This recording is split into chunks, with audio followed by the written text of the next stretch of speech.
Nakikita ko ang iyong mga daliri pag-asbang sa detergent, habang sinusuri ang mga resibo sa ibabaw ng hapagkainan. 1,001 paraan para pagkasyahin ang barya sa gitna ng inflasyon at ng iyong namamagang mga ugat.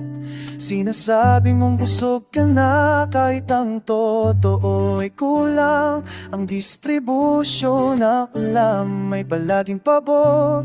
Sa akin hindi ito milagro, ito ay purong lohika ng pagmamahal. Isang mekanismong ikaw lang ang nakakaalam ng tagpo.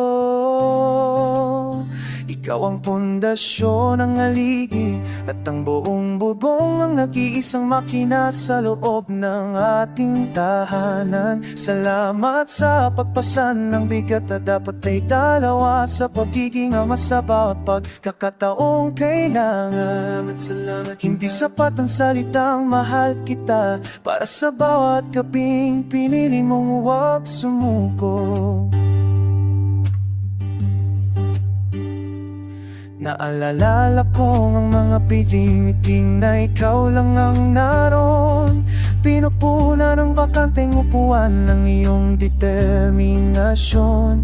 Walang katuwang sa pagpapasya kung anong gamot ang bibilin o kung paano paliwanag ang mundong hindi patas. Ang iyong pagkatawa ay hindi lamang basta inapundisang mapisang administrado ng ating kaligtasan.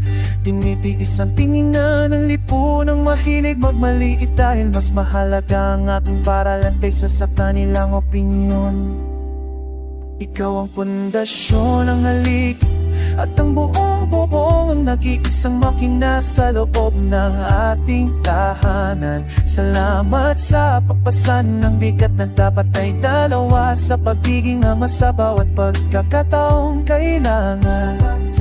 Hindi sapat ang salitang mahal kita para sa bawat gabing pinili mong huwag sumuko.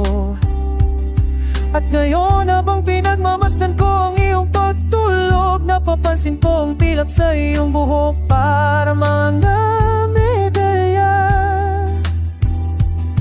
Hindi ka lang nagpalaki ng bata, nagtaguyod ka ng kinabukasan gamit ang iyong mga kamay na hindi ko bibit.